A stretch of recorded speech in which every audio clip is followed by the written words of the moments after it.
ગુણગાન ગવા વાક્ય આ બધું સમજાતું જ હોય છે. ત્યાંથી સહેલ સુંગ સમ વિશાલ જટા. બોલો ને એવી ચિઠ્ઠી આપીને, ચિઠ્ઠી આપી બોલો ને, ચિઠ્ઠી આપીને તમને.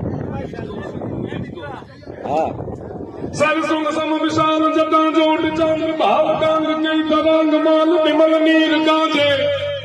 કેમ રૂપાલા વિશે વાળું, રૂપાલા વાળું લોચન રહેલા હે? સ્ટેજ ઉપર અત્યારે બોલવા બેઠા છે, સાહિત્ય બોલવા માટે બેઠા છે.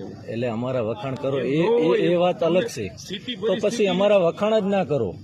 એવી વાત જ નથી, એવી વાત ઇતિહાસની મર્દાનગીની દાતારીની સુરવીરની એ માતાજીના આંગણે આવ્યા છે તો એના બધા ગુણગાન ગવા વાક્ય આ બધું સમજાતું જ હોય છે. ત્યાંથી સહેલ સુંગ સમ વિશાલ જટા.